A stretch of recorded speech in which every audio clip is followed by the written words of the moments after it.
Hello students, today we are going to discuss about an important chapter, very important chapter of 10th class biology, that is life processes. So first of all, we will see that what is the definition of life processes. What are life processes exactly are? So here it is, all the vital activities.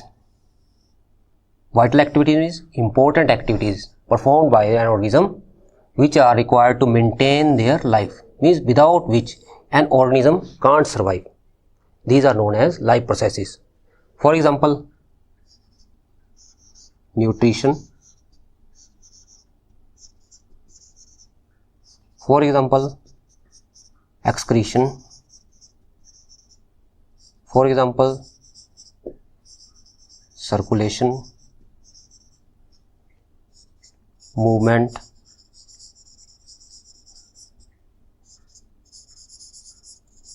metabolism, etc. So these are the some examples of life processes performed by an individual without which organism cannot survive. Okay, now in today's class, first of all we will discuss about the nutrition. What the nutrition exactly is. What are the types of nutrition? So let's check that. What is nutrition? We can define nutrition as the mode means way, the mode of taking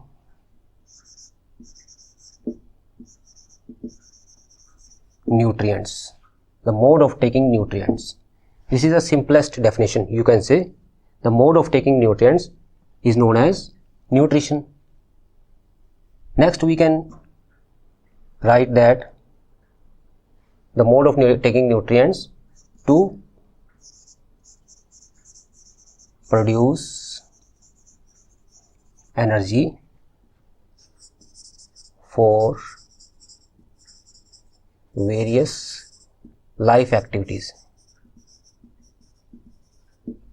like movement, excretion, reproduction, etc. You can see. Now next, here one question arises that what are nutrients?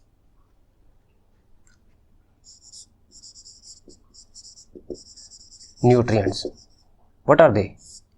So nutrients are the components of food. Nutrients are the components of food which we eat to produce energy. Components, for example, carbohydrates, fats, vitamins, etc. These are the various components of food which we take under nutrition.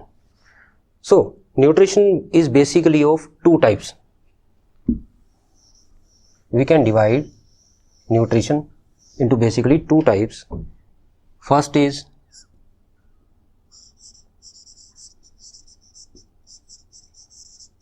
autotrophic nutrition and second one is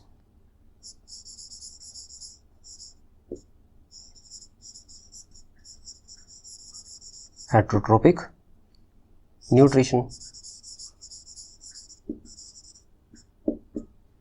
Now, first of all, we will see that what is autotrophic nutrition.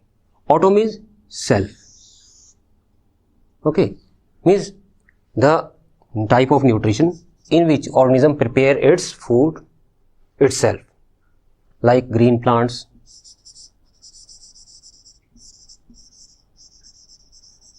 and algae. Green plants and algae prepare their own food. They are not dependent upon others for food requirements. That's why these type of organisms are also known as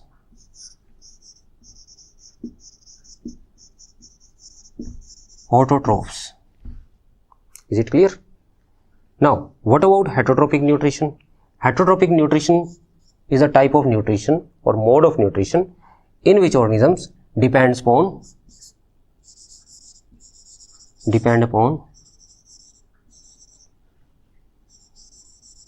others for food requirements. Example is very clear to you. Human beings, man, other animals, means other than plants, green plants and algae, they show heterotrophic mode of nutrition. So today, in today's class, first of all we will discuss about autotrophic mode of nutrition, which is shown by green plants. As I have told you earlier that what is autotrophic nutrition? The type of nutrition or mode of nutrition in which organism depends upon no other organism, किसी दूसरे organism के ऊपर depend नहीं करता food requirement के लिए. That is known as autotrophic mode of nutrition. So, if we are taking the example of green plants, how they prepare their food? They prepare their food with the help of carbon dioxide, water, and they contain chlorophyll inside their cells and in the presence of sunlight. They prepare food in the form of glucose, you can say C6H12O6, plus they produce some amount of water as well as oxygen in turn. This reaction, if we want to balance, we can balance it. 6 molecule of carbon dioxide, 12 molecule of water. Here it produces 6 molecule of water and 6 molecule of oxygen. So this whole reaction is known as photosynthesis.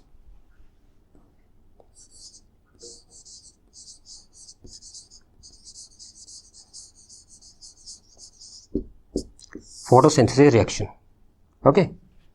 Now in this reaction, in photosynthesis reaction, it is composed of two words, photo plus synthesis. Photo means, photo word derived from word photon, means light, and synthesis means to produce food with the help of sunlight is known as photosynthesis. If we want to define photosynthesis, so photosynthesis is the process by which green plants and algae prepare their food in the presence of carbon dioxide, water, sunlight and chlorophyll. They produce glucose. This is a formula for glucose. And they produce oxygen also as byproduct. So this is the complete reaction of photosynthesis. Okay. You can also take screenshot of it. Now, there are basically 3 events in the process of photosynthesis.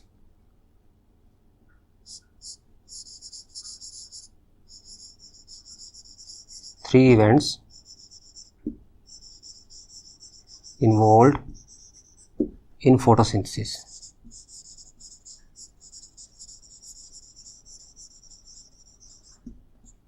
What are these 3 events? The very first event is absorption of sunlight. Absorption of sunlight by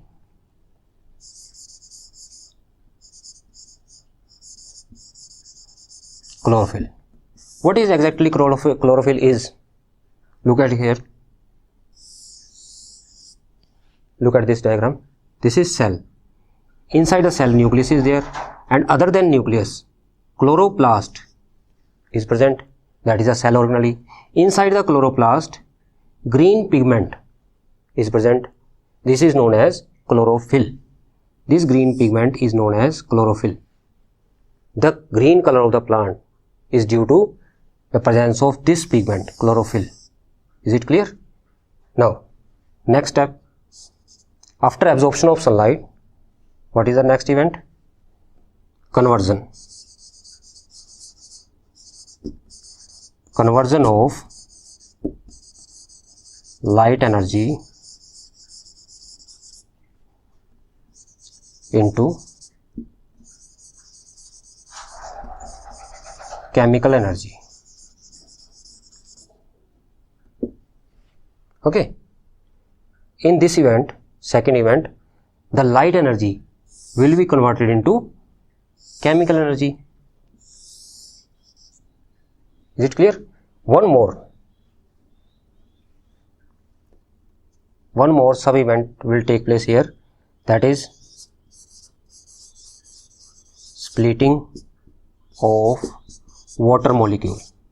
Splitting of water molecule, which will produce oxygen as well as hydrogen. Okay. Now, third and the last event, what is that? Reduction of carbon dioxide into carbohydrates.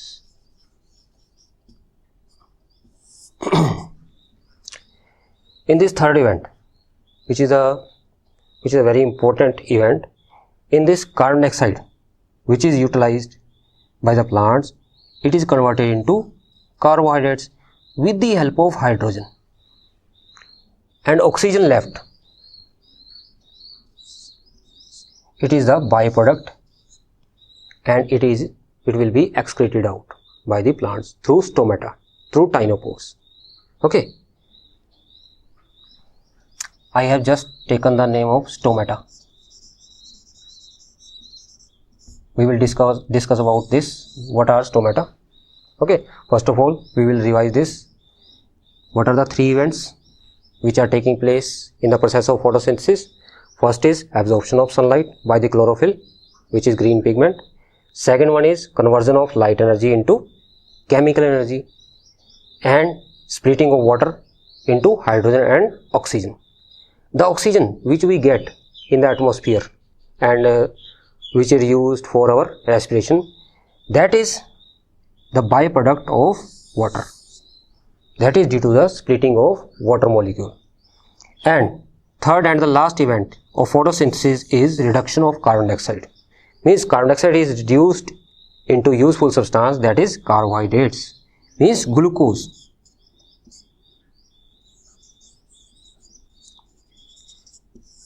Okay, means carbohydrates means glucose.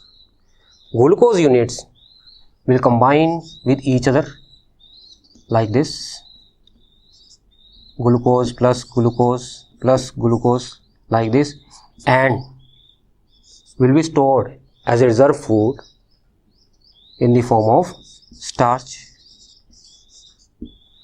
Okay. Now, in the next section, we will discuss about stomata. What are stomata and what is their exact function, or what are their exact functions. Okay.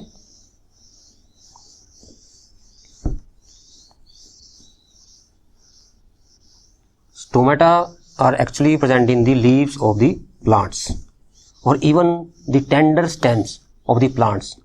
Tender means young stems of the plants, they are present. Okay. First of all, we will try to write the definition of stomata. What are exactly stomata are? What stomata are?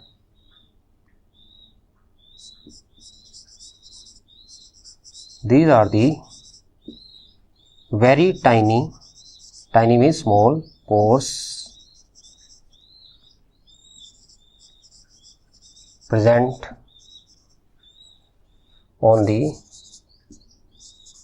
surface of especially leaves. Is it clear? Means, let's for example,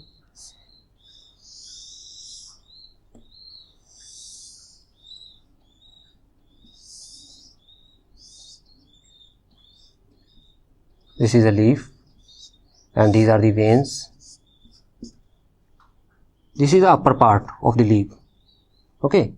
Stomata are mainly present on the lower part, lower epidermis of the leaf. in case of dicots. But in case of monocot plants like grasses, wheat, rice, etc., stomata are equally distributed on the upper part and the lower portion of the leaf. Okay, let's check out the diagram of stomata.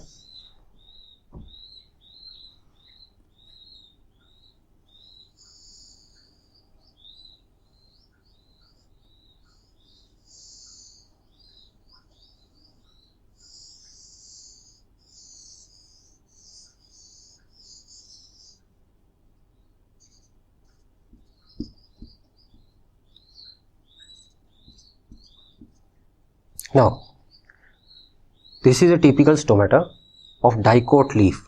Okay. In case of monocot leaves, the guard cells are of dumbbell shape. These are the guard cells. These are subsidiary cells, and this is stomatal pore. Is it clear? So, plants can open or close their stomata. There are thousands, or you can say millions of stomata are present on the leaf surface.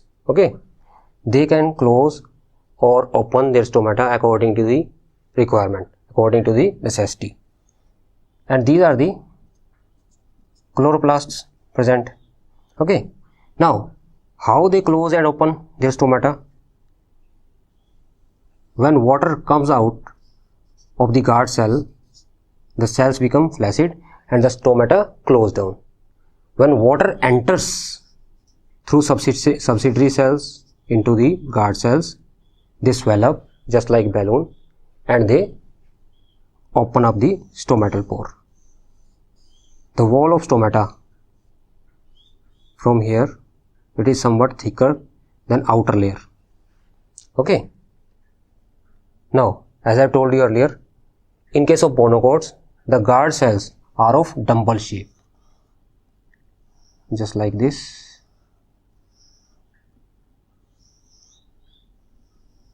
These are the guard cells of monocot stomata. Rest of the things are same, and in case of monocots, they are equally distributed on the both sides of the upper epidermis and lower epidermis of the leaf. Okay, now let's check out what are the functions or what is the role of stomata.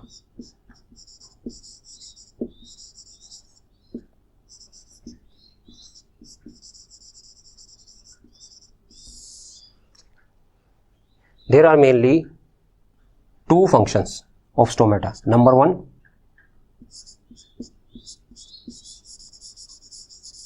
exchange of gases, and second one is transpiration.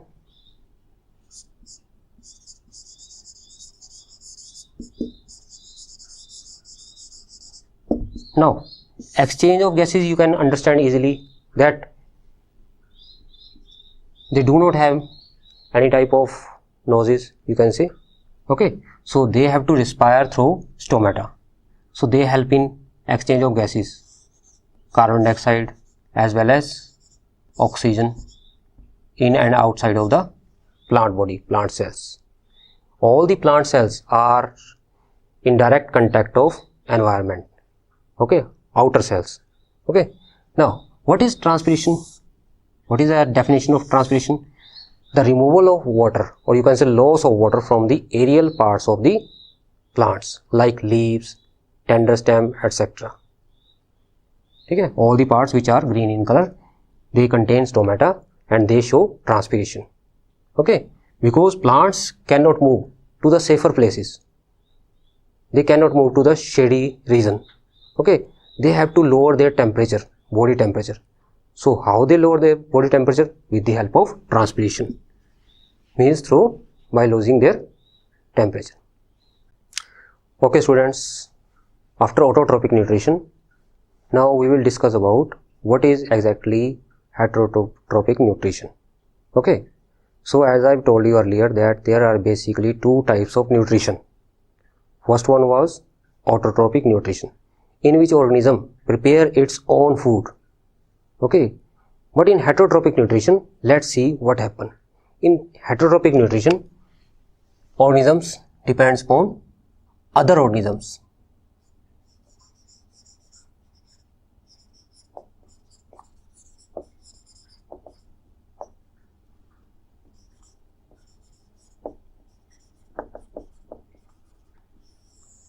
In case of heterotrophic nutrition, the organism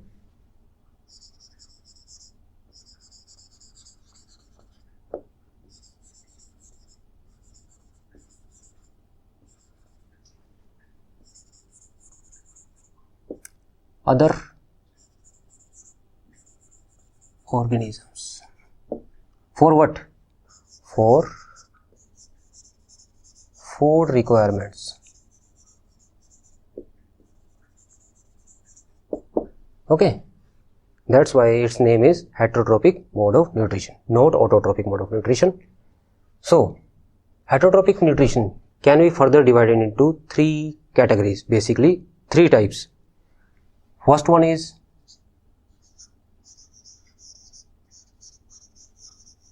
saprophytic nutrition.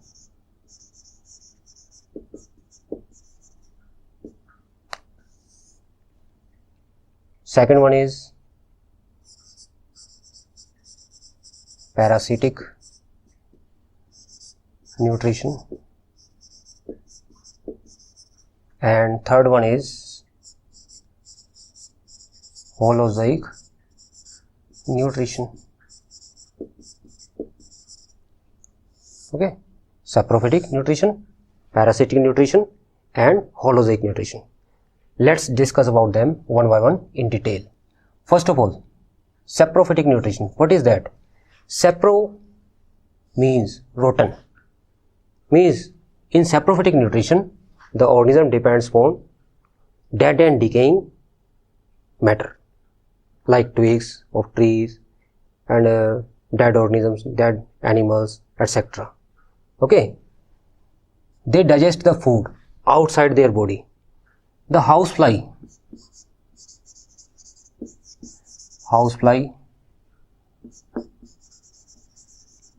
fungi, etc., bacteria, these fall under this category, saprophytic nutrition, and the organism belong to it are known as saprophytes or saprotrophs. Okay. In case of parasitic nutrition,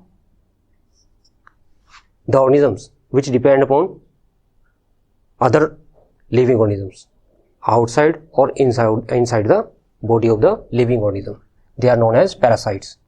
For example, Cuscuta. This is a plant parasite. Okay, it lives on other plants for its food requirements. And other one is, you can say, mites, ticks, and worms inside the stomach, liver fluke,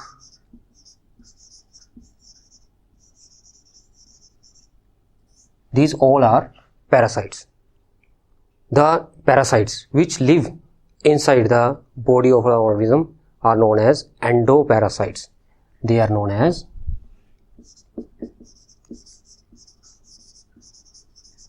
endoparasites. And the organisms which depend upon the other living organisms and they live outside the body, they are known as ectoparasites.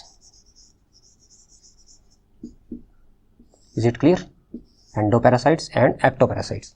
Endo means inside and ecto means outside the body. Okay. And the organism, the living organism on which they depend, that organism is known as host. Okay. For example, the plant.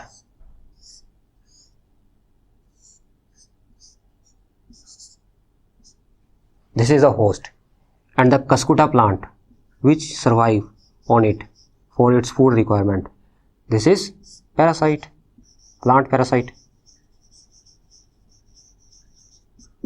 and this plant is host, which is hosting its parasite, okay, which is providing its nutrient to the parasite. And third one, which we have to deal in detail in the coming section, that is holozoic nutrition. In holozoic nutrition, the organism engulfs its food,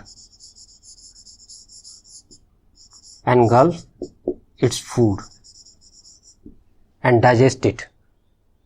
Okay, this type of nutrition is known as holozoic nutrition. Amoeba and human beings fall under this category. Other animals also, lion, cat, dog, etc., they also fall under this category. They show holozoic nutrition. Okay, in holozoic nutrition, all the organisms which comes under holozoic mode of nutrition, they show basically 5 steps. Means you can say, in other words, you can say there are basically typically 5 steps of holozoic nutrition. Okay, what are they? Let's see. Number 1, ingestion.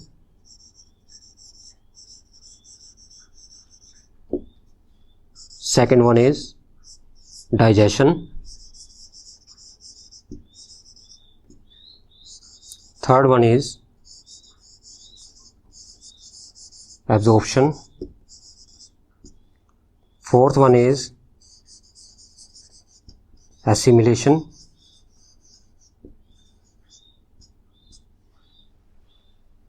And the last one is egestion, or you can say egestion.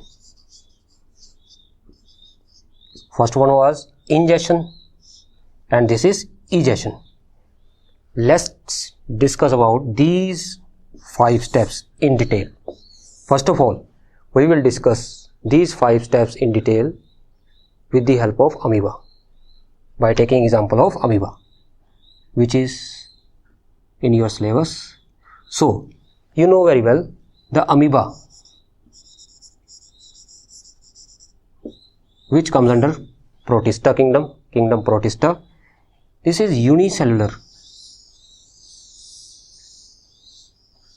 The amoeba is unicellular organism, but it shows holozoic mode of nutrition.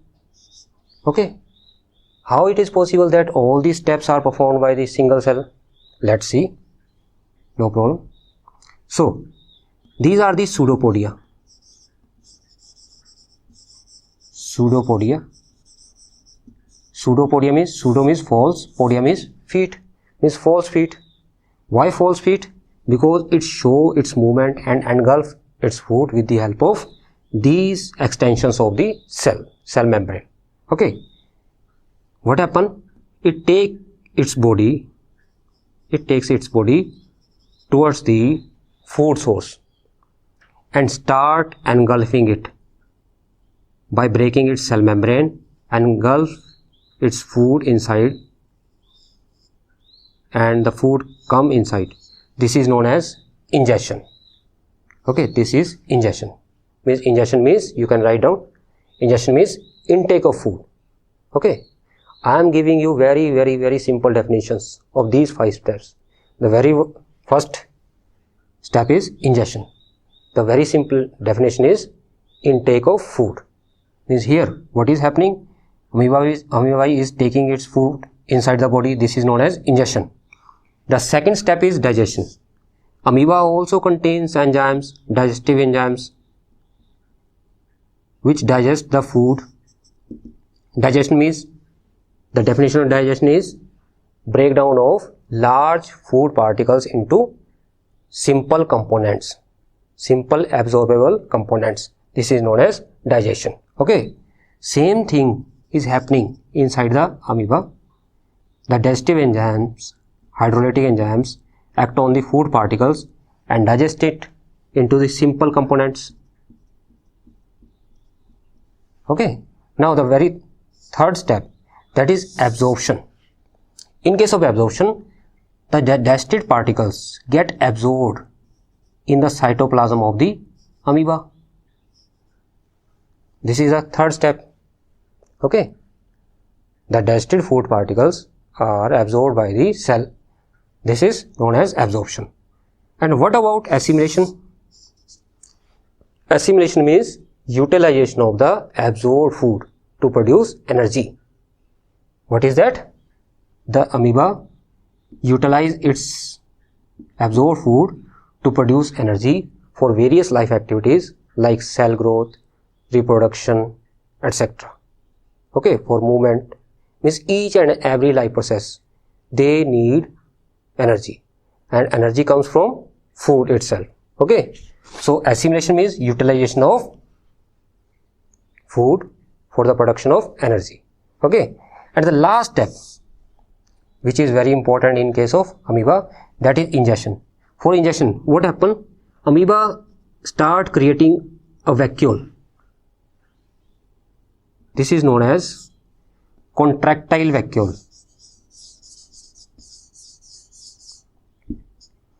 Contractile vacuole, which contains waste.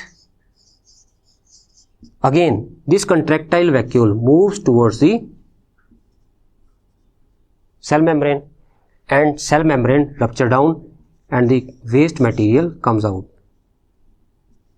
And the cell membrane, amoeba seal its cell membrane again. Okay. So egestion takes place. Means, what is the definition of egestion? The removal of waste particles from the body. Removal of waste outside the body is known as egestion. Which type of waste? Digested waste. Digestive waste. Okay, with the help of contractile vacuole. Okay, all these, remember one thing, all these 5 steps are also performed by human beings, animals also. We will discuss in detail in case of human beings, digestive system of human beings. Let's revise it. In holozoic nutrition in amoeba, the very first step is ingestion, means intake of food. Second one is digestion. Third one is absorption. Digestion means breakdown of food. Absorption means absorption of the digested food by the body. And assimilation means utilization of absorbed food to produce energy. And egestion means removal of the waste outside the body. In case of amoeba, it is usually done with the help of contractile vacuole. Means you can see yourself, all the 5 steps are performed by the single cell. Okay. So students, we have just seen that how the single celled amoeba perform all the 5 steps of holozoic nutrition with the help of only one cell. Now we will see that how this type of nutrition, means to say holozoic nutrition, is performed by human beings. Okay, means to say, in short, means to say we will discuss about the digestive system of human beings. Okay, you can also try to draw a diagram, very simple diagram I am drawing. Okay, you can also practice the diagram with the help of me. Okay, so this is mouth and this is long 25 centimeter, about 25 centimeter long tube. This is known as esophagus, and this is sac like, or you can say bag like structure. What is that? That is stomach. Okay, stomach opens into small intestine, which is a highly coiled tube.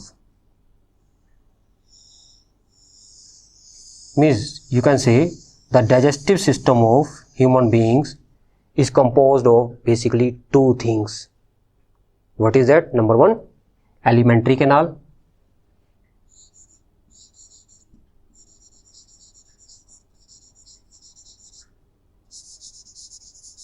And second one is associated glands. We will discuss about both of them. Okay, first of all, I am drawing alimentary canal. Okay, this is small intestine, and this small intestine opens into large intestine. This is the large intestine.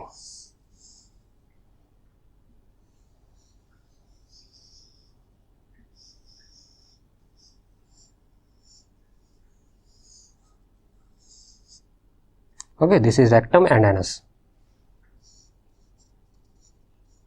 This is appendix having no function. Okay, now what else left? Now we will left with glands. Now let's draw.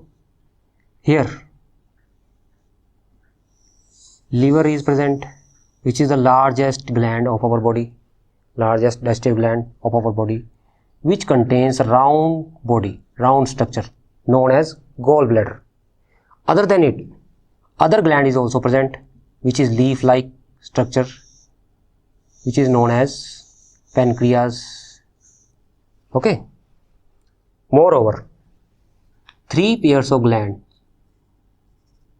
are also present inside our mouth. These are known as salivary glands. Let's write their name. This is mouth. Other name is buccal cavity. Mouth or buccal cavity. These are salivary glands. Okay, these are salivary glands. This long tube, I have told you earlier that about 25 centimeter long tube. This is esophagus.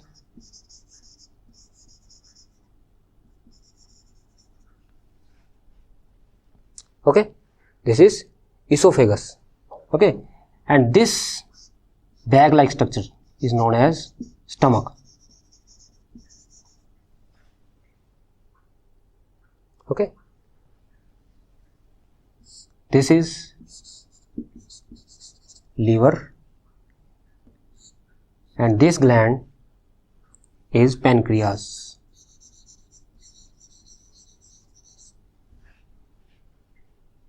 And this coiled portion, highly coiled portion, is small intestine. Okay, remember one thing, we must know the names, exact names of all the parts of the digestive system, okay, before going into the detail. After that, we will study one by one about each part of the digestive system. First of all, look at this. This is large intestine.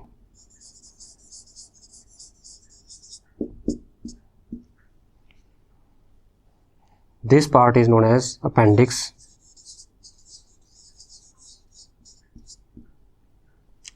This is rectum.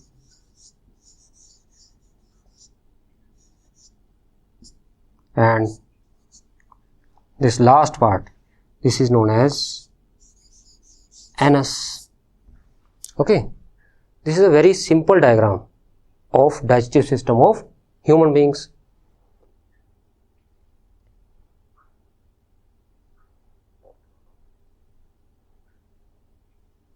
Okay, now let's begin that how these all 5 steps are related with this diagram, which is digestive system of human beings. Okay, let's see. Very first step is ingestion. As I told you earlier that what is the meaning of ingestion? Intake of food. In human beings, means what do? We put the food, any type of food, inside our mouth. Okay, this is the only opening through which we eat. Okay, inside the mouth, means other name is buccal cavity. Inside the mouth, teeth are there, tongue is there, cheeks are there, lips are there.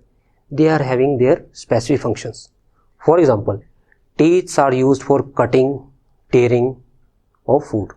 Okay, tongue is used to roll the food here and there inside the mouth. to mix it with saliva. Okay, saliva का मतलब क्या होता है? लार. Okay, and lips prevent the food for falling outside the body, and cheeks provide the space for mastication. Okay, now inside the mouth, when we intake the food, means ingestion. After that, digestion begins itself in the mouth. How? There are glands present, salivary glands, 3 pairs of salivary glands. As I told you earlier, 3 pairs of salivary glands are present inside the mouth. They secrete saliva, and saliva contains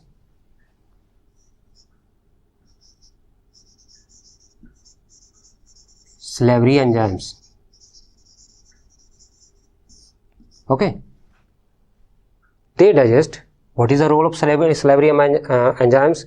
Salivary enzymes digest starch. They break down starch into simple sugars.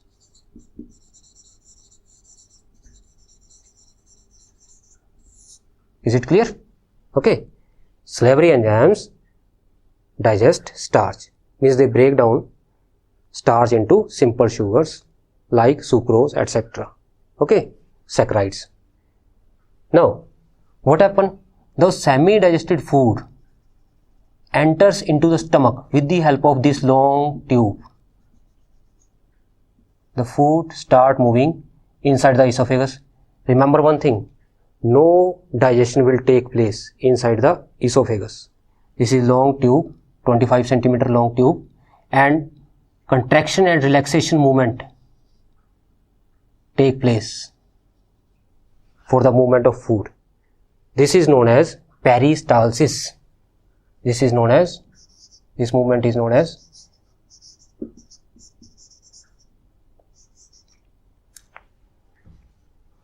just a minute, peristalsis, or you can say peristaltic movement. Same thing, no difference is there. Peristaltic movement or peristalsis. What is the exact definition of peristalsis? The contraction and relaxation movement of alimentary canal. Alimentary canal means from mouth to anus. This is known as alimentary canal. The other name of alimentary canal is gut, G-U-T, gut. Okay, the contraction and relaxation movement for the movement of food is shown by this alimentary canal. This is known as peristalsis or peristaltic movement. Okay, inside the esophagus, the food which is moving and comes down into the stomach, this is known as bolus. What? Bolus. Okay, now when food enters into the stomach, here churning of food starts. Okay, churning of food starts, and the gastric glands present inside the stomach. Stomach wall contains glands which are known as gastric glands. I am writing down gastric gland. These gastric glands secrete an enzyme, important enzyme. What is that? That is pepsin. What is the role of pepsin? It breaks down proteins into smaller proteins. Pepsin will break down proteins into smaller proteins, means peptones. Is it clear? Okay, this is the role of pepsin. But there is one limitation for pepsin. It acts only in acidic medium. It cannot act in basic medium. So the acidic medium is provided by the goblet cells present in the stomach wall, which secrete one more substance, that is HCl, hydrochloric acid. It is very dangerous acid. So how our body protect itself from the harmful effect of HCl? With the help of a layer, protective layer, which is known as mucus. Okay, mucous membrane. The mucous membrane present on the lining of the stomach, it protects the stomach from the harmful effect of HCl. Now one question arises, what is the role of HCl? The one function I told you earlier, that it provides the acidic medium. It provides acidic medium for the action of pepsin. What is the other role? It also kills germs present in our food, and it also make the food soft. Okay. Now the food, semi-digested food mixed with HCl and gastric enzymes, pepsin, etc., it is known as chyme. Now this food is known as chyme. Now this chyme will enter into the small intestine. Okay. In the beginning of the small intestine, no digestion will take place. Okay. Now next step is absorption. Now in small intestine, when chyme enters, the liver contain a pigment known as bile juice.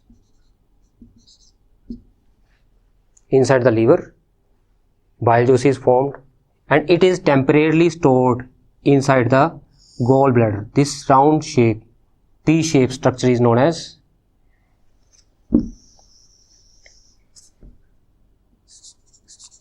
gallbladder.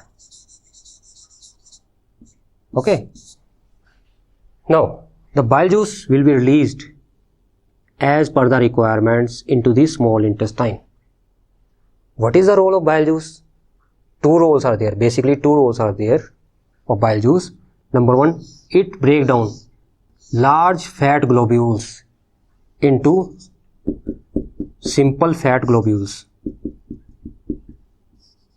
Large fat globules into small fat globules, so that other enzymes which are digesting fat, they can act easily. It increases the surface area of the fat globules. Okay, this is the first role.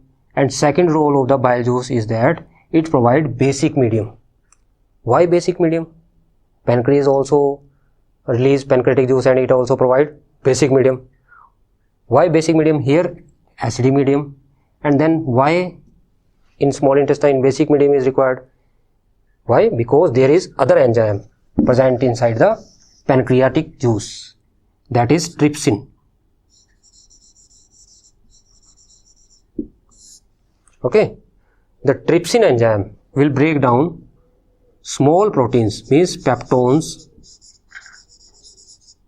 into amino acids.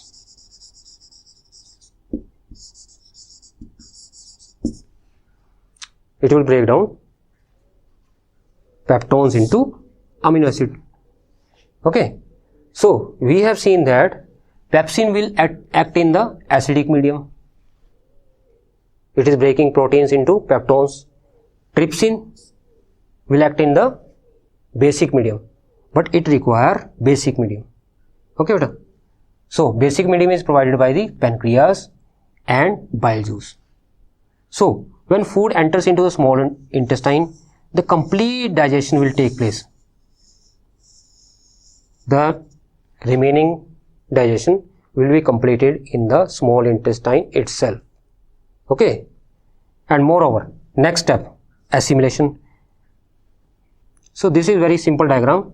I can't draw other things, but because it will become more complicated if I start drawing blood vessels, nerves, etc., muscles, etc. So it will become more complex.